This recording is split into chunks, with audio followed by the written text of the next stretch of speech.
After respawning, Sister Hai found Shadow outside the bunker. Amazed and confused, she asked how the Blood Slaughterhouse had suddenly become his property during her short absence. She asked about the unlucky Aegyong. Shadow quickly cut her off, warning her not to say his name to avoid more bad luck. Shadow tossed a golden key to an ecstatic Sister Hai. He explained he had reached his hideout limit, so he was giving this one to her and the Nanyu officials. Overjoyed, Sister Hai excitedly promised to treat him to tea. Shadow ruined her excitement, clarifying it was not free. He expected a payment of 1,500 years of lifespan once they collected it. Sister Hai cried comedic tears over the high price but still thanked him. The female official, a wisp of smoke, ran toward them and called out to Shadow. She thanked Shadow for his help and gave him a glowing blue skill book as a reward. It was Nanyu's best assassin skill. She had brought it herself and exiled Aegyong to the border, knowing Shadow disliked him. The system showed the gold tier skill, Shield of Shadow Dance. It granted damage immunity shields equal to the user's stealth level upon entering stealth, with a 5-minute cooldown. Shadow was pleased, knowing damage immunity was like temporary invincibility. This ability would be crucial against bosses, whose attacks bypassed his huge lifesteal shields. Shadow used his system to spend evolution points, upgrading the skill book from gold to epic tier. This dropped its cooldown to just over 20 seconds. Shadow activated the skill and a blue aura surrounded him. His level 21 stealth granted him 21 layers of damage immunity, making it perfect against heavy-hitting enemies. A wisp of smoke pointed out that Zentil and the War God Guild had escaped. She worried this would make the enemies more careful and deadly. She complained that the peace-loving Nanyu players hated stressful conflicts. She imagined a dark future, forcing laid-back Nanyu players into an endless cycle of fighting monsters 6 days a week just to survive. This intense grinding lifestyle panicked Sister Hai. She screamed she would rather die than lose her 3 p.m. tea time, while the official cried over their lost peace. Watching them cry about working hard, Shadow remembered a past life secret. Nanyu players could relax in the apocalypse because they had the most powerful hidden classes. If they were not so lazy, they would be the strongest region. Shadow calmed them down, promising to stay in Nanyu until he caught Zentil. While there, he would help them boost their combat strength to defend themselves. Sister Hai and a wisp of smoke silently celebrated. The official smugly thought that even Shadow could not handle crying women, proving their fake sadness had worked to get his help. The women cheered and thanked Shadow. They asked about teaming up for bosses, while shamelessly setting their lazy work hours, 9 to 6 with a tea break, plus weekends and holidays off. Speechless at their laziness, Shadow just told them to form a party so he could level them up. He also ordered their subordinates to scout for bosses ranked Emerald tier or higher. The girls celebrated, thrilled that a top-tier player would do the hard work while they enjoyed an easy game. Shadow summoned his skeletal dragon, Osiris, who grabbed the women as they took flight. A wisp of smoke reported an Emerald tier boss, the highly toxic Black Fish King. It hid under black water slime, making it immune to ranged attacks. Shadow told them to guide him there and alert him about Zentil's movements. They arrived at a calm riverbank near a ruined city and a dense forest. At the river, Shadow was confused to see Sister Hai casually fishing. He asked what she was doing instead of preparing to fight. Sister Hai shushed him, explaining the boss had to be lured out by fishing. She warned him that if its health dropped below 30%, it dived back in to heal quickly, making it very hard to kill. A wisp of smoke suggested Shadow clear low-level monsters first to build energy for his big attacks. Shadow was surprised she knew about his energy-gathering mechanics. Blushing, the official admitted she was his huge fan. She showed her phone, revealing a secret photo of Shadow as her lock screen, and said she had watched his boss fights hundreds of times. Shadow stared at the lock screen, speechless at her obsessive behavior. Large frog monsters interrupted them. A wisp of smoke asked if he wanted to use them to stack combo energy, and Shadow agreed. Shadow attacked, launching shadow blades that sliced into the frogs. The attack instantly killed the monsters. A wisp of smoke noted his damage was too high for combos. Shadow sighed, realizing his slow, powerful attacks killed enemies before he could build up enough energy. Seeing him struggle, a wisp of smoke offered help. She summoned a glowing golden figure and asked if Shadow wanted to try her special buff to fix his energy problem. Shadow looked confused, asking what kind of weird technique she meant. Glowing purple, the official revealed her hidden class, a succubus witch specializing in curses. Her ultimate skill reduced a target's stats by 80% without combo energy, but she added a suspicious condition. They had to be completely alone in private for the long casting time. Blushing and leaning in, she boldly told Shadow she only wanted to use this intimate technique on him, asking if he agreed. Uninterested, Shadow flatly rejected her and walked away, leaving her disappointed. Shadow declared he had his own way to gather energy. He commanded his dragon, Osiris, to group up all the remaining monsters. Osiris took flight and created a dark magic vortex, sweeping the frog monsters into the air. The dark storm trapped the monsters in a dense sphere of purple energy. A wisp of smoke stared in awe at the power. With the targets grouped together, Shadow leapt into the sky.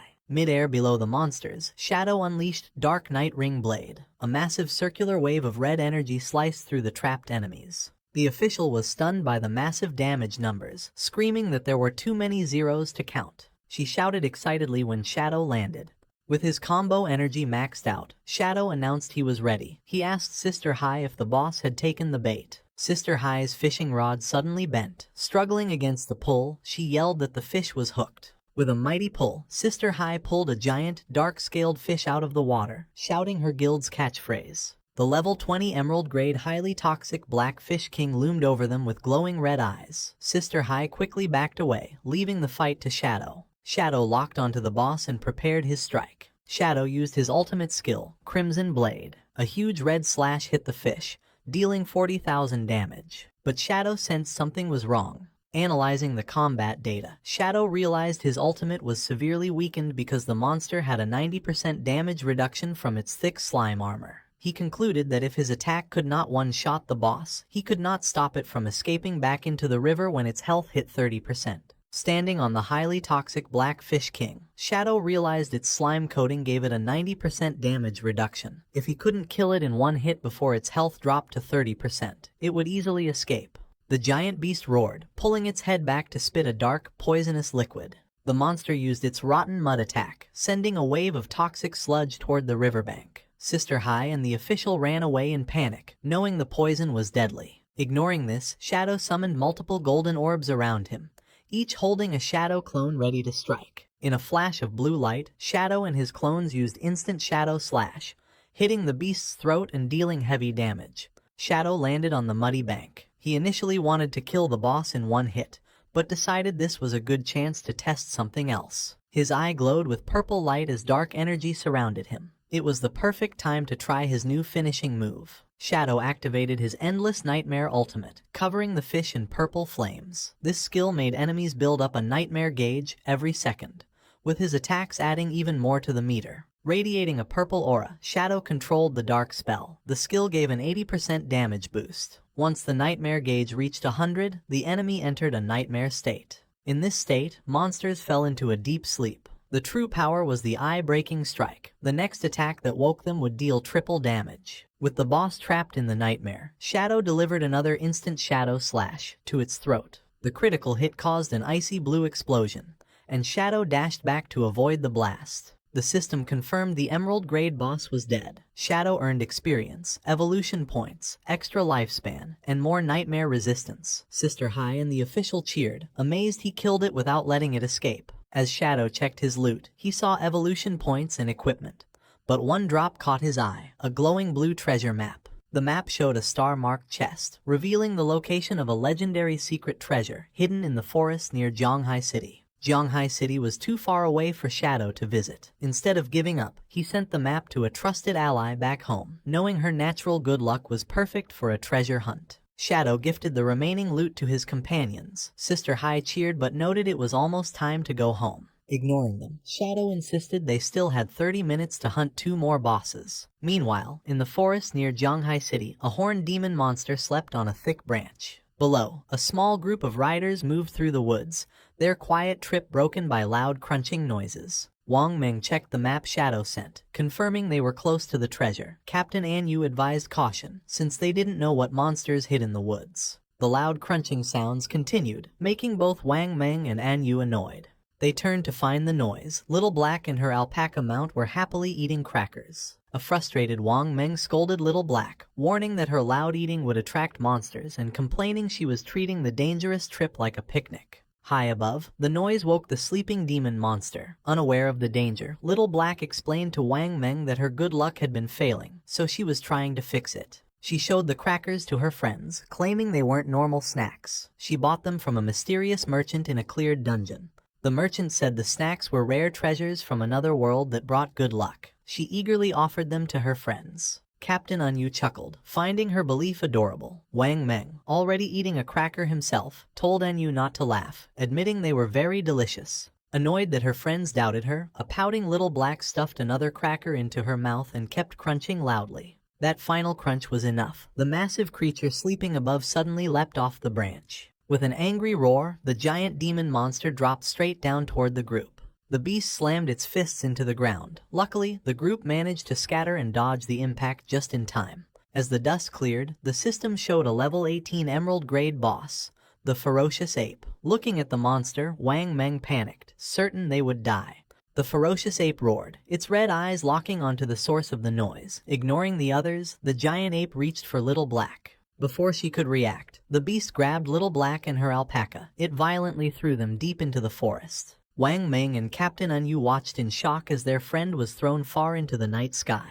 To their surprise, instead of attacking the rest of the party, the ferocious ape simply swung away into the trees. A stunned Wang Meng asked why the boss spared them. And you guessed it, only woke up from the noise, threw Little Black away, and lost interest. While Little Black and her alpaca flew through the air, her friends finally snapped out of their shock and hurried to find her. The pair fell down a dark pit hidden in the forest, crashing through thick vines on their way down. Her alpaca got tangled in the vines above, but Little Black kept falling and landed on the hard dirt floor. Sitting up, Little Black felt relieved that the vines broke her fall. Still, she complained about her bad luck, doubting if her magical snacks worked. Suddenly, a bright light caught her eye. She turned and saw a glowing purple treasure chest with a star emblem. Ecstatic, Little Black realized the chest matched their map perfectly. She shouted in excitement, certain she had found the legendary treasure. Cheering, she ran to open the chest, ignoring her alpaca struggling in the vines above. Just as she reached the chest, the alpaca's struggles snapped its cracker necklace. The crackers rained down, bouncing off Little Black and scattering over the chest. As the snacks hit the chest, its star emblem flashed, eyes opened on the wood, and it began to growl. The chest snapped open, revealing sharp teeth and a huge tongue. A system alert identified it as a level 20 emerald grade boss, the Greedy Devourer. Screaming in terror, Little Black backed away, realizing the legendary treasure was a deadly monster. Paralyzed on the ground, she realized that if the snacks hadn't triggered it early, she would have been eaten when she opened it. Watching the monster happily eat the crackers, Little Black felt relieved. She concluded the merchant didn't lie. The snacks really did bring good luck and saved her life. Her relief faded as she realized she had no chance against the boss alone. Wasting no time, she quickly decided to summon Shadow for backup.